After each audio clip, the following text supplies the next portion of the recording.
Aos apaixonados pela gestão, vamos começar mais um bate-papo, mais uma videoaula sobre indicadores de resultado em fisioterapia.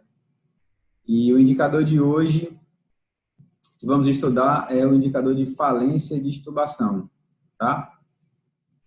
Vou abrir aqui a planilha para vocês, para a gente começar a nossa conversa. Vamos lá. No primeiro vídeo falamos sobre o indicador de tempo de sedestação e ortostase, e agora vamos falar sobre o indicador de resultado de falência de extubação. Lembrando sempre aquela frase que a gente sempre fala, né? O que não é medido não é visto, tá? Então, vamos avançar para medir tudo que a gente faz para poder verificar se as nossas ações estão sendo eficientes, estão sendo eficazes, eficientes ou não. Então, a planilha é uma planilha muito simples, também tem vários dados, mas vocês vão ver que é simples. Aqui em cima eu só coloco o título, né, do indicador, indicador de resultado e o nome dele, falência de extubação. E vocês vão perceber que cada coluna tem uma informação importante, tá? E tem um porquê essa informação está aqui. Então, aqui primeiro tem o nome dos pacientes, né? Eu coloquei aqui 7 pacientes.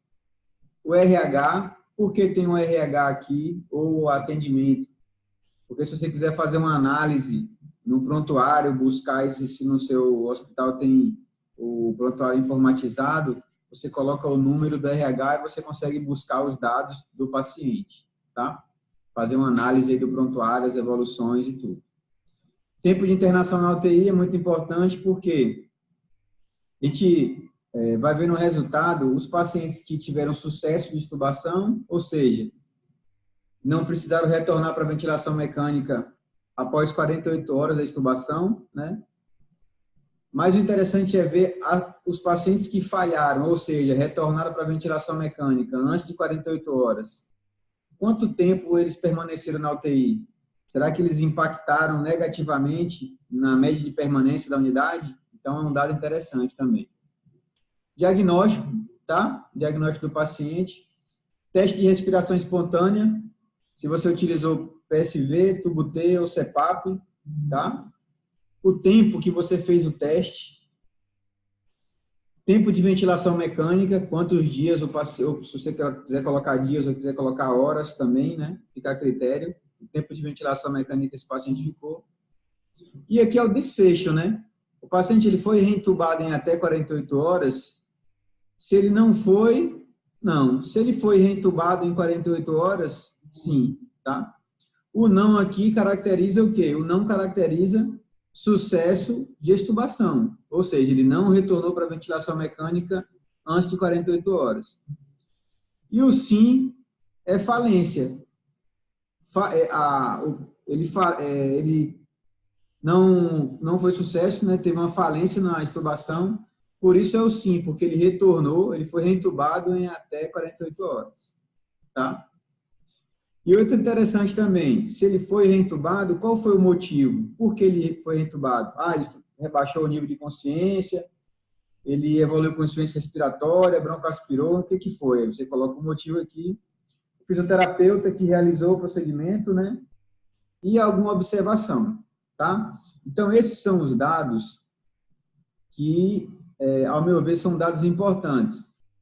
Se você quisesse só colher os dados de quem foi sucesso e quem falhou na extubação, só precisaria do nome, né? Nome, RH, e se ele foi reintubado ou não. Mas se você quiser analisar os outros pontos que eu acho super importante e fazer a associação desse indicador de resultado com outros indicadores, como a média de permanência na unidade, é super interessante, tá? Vale muito a pena. Então, aqui o que a gente fez? A gente colocou 7 pacientes, tá?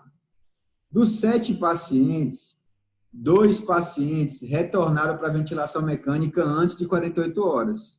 Então, é considerado como falência de extubação. Só que como é que você coloca esse dado, né? Como é que é a fórmula do indicador? A fórmula do indicador é o seguinte: é o número de pacientes reintubados por um tempo inferior a 48 horas, que no caso são 2, tá? O resultado aqui é 2. dividido pelo número de pacientes extubados eletivamente. Só lembrando, gente, que a gente não está falando aqui de extubação acidental, tá? Nós estamos falando de extubação programada, extubação eletiva. Então, número de pacientes entubados por um tempo inferior a 48 horas, 2. Número de pacientes extubados eletivamente, foram 7, dividido, né? E esse resultado vezes 100, tá? Esse resultado dá isso aqui, ó, 28,57%. Então, esse foi o resultado da falência de extubação, vamos supor, do mês de setembro, tá? Se você não tem esse indicador ainda e quer implantar, o ideal é que você colha aí no mínimo 6 meses para você ter uma série histórica. Quando você tiver 6 meses de análise, né, dos dados, tiver 6 meses de dados, você pode somar esses 6 meses e fazer uma média e traçar uma meta, tá? Aqui a literatura traz uma meta entre 10% a 15% da falência de tubação, que seria aceitável. Só que cada UTI tem seu perfil. Tem UTI que é UTI de trauma, tem UTI que é uma UTI de paciente queimado, tem UTI que é paciente clínico, pós-cirúrgico, enfim. Cada UTI tem um padrão de média de permanência e um padrão de falência de tubação também. Então, o ideal é que você faça na sua unidade e verifique a série histórica, tá? Então, é muito simples, não tem nenhuma dificuldade, é isso aqui mesmo, tá? Por que a gente não coloca outro número, coloca em porcentagem? Porque essa fórmula é uma fórmula padrão.